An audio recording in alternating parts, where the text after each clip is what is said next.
What does God care about most? According to the Bible, it's not fancy buildings, long prayers, or big donations. It's something much simpler. James 1 verse 27 says this: "Religion that God our Father accepts as pure and faultless is this, to look after orphans and widows in their distress." Today we're going to tell you the story of a widow, an elderly woman who says she was betrayed by a church. Not just any church, but one of the most respected seminaries in the country. Her name is Dena Arrison. And this is her story. In 2008, Dena Arrison was a 74-year-old widow who owned a beautiful 22-acre farm in New Jersey. She wasn't wealthy, but she had worked hard her whole life. That year, she made a deal with Princeton Theological Seminary, part of the Presbyterian Church.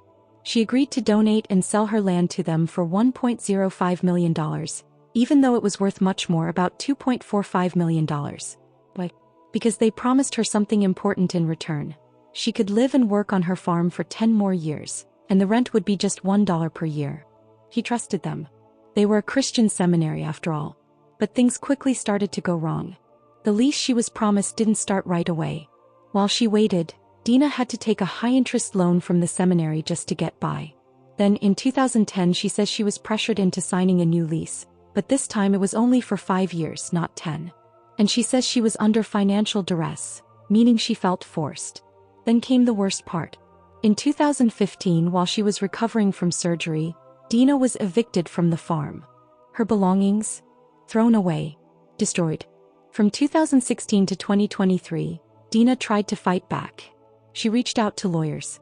But many wouldn't help. Some had worked for the seminary or the church. She filed her own lawsuits, all on her own. And then, in 2018, the IRS hit her with a fine of $557,000. Why? Because the seminary didn't file the right tax paperwork for her donation. She got punished for their mistake. Let's break this down. 2008, Dena agrees to a fair deal.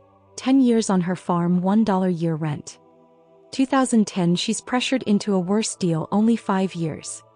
2015, she's evicted while recovering from surgery.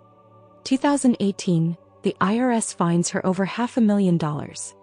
2024-2025, she files motions accusing the seminary and their lawyers of fraud, abuse, and civil conspiracy.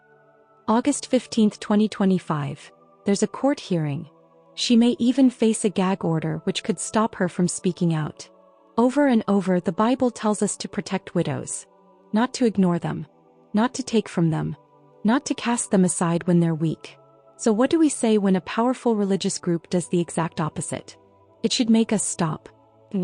Are we really living out our faith? Or are we just using religious words while hurting people God told us to protect? This story matters. Even if it's just one person, it matters. Because how we treat the weakest among us shows who we really are. Here's what we can do. Pray for Dena and for justice. Ask hard questions when churches make deals. Support laws that protect the elderly. Share this story so others can learn and be warned. This isn't just a legal story. It's a spiritual one. A story of trust, betrayal, and a fight for truth. When churches forget their calling, someone has to speak up. And today maybe that someone is you. Let's never forget James 1 verse 27.